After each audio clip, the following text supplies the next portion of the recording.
as the crypto world is evolving and it starts threatening the fiat ecosystem, I believe it is the right time to discuss about regulation and the road ahead.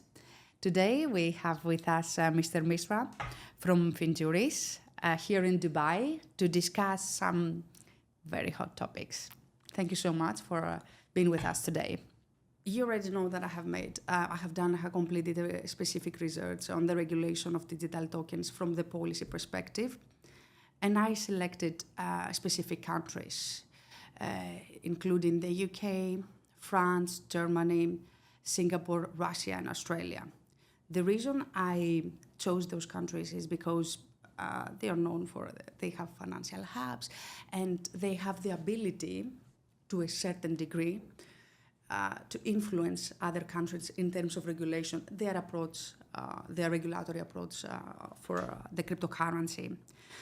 So based on my research, I found that certain countries were considered as early adopters, I will say. At least they try. For example, Germany, Singapore, and Australia.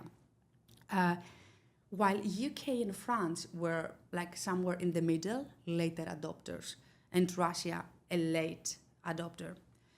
Another thing I found is that some of those countries, they used their geopolitical position, their geopolitical connections, while others, they didn't. So my question to you is, so how does the regulatory approach of early adopters like Germany, Singapore, Australia, position them for leadership in the digital token space compared to other countries? How do you see it? See, everyone knows as far as crypto world is concerned. So Europe was the first one who started, approaching really positively. Singapore, the name of Singapore, Australia, you talk about Europe, they are the early adopters for sure. But now, these days, things have changed completely.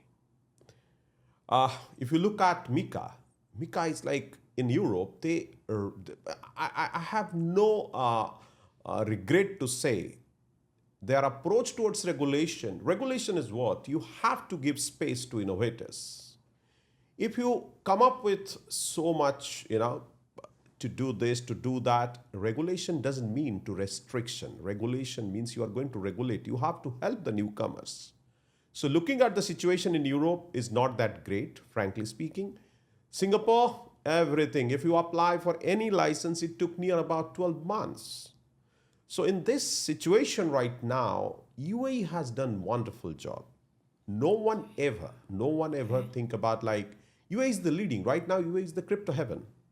If you look at the way they're approaching, UAE has got Virtual Asset Regulatory Authority, one.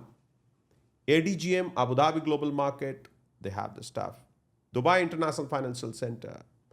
The regulation is there. Even you see the licensing perspective, even SCA, the market regulator over there in UAE is up. But obviously, VARA, Virtual Asset Regulatory Authority, is the federal regulator for crypto right now in UAE.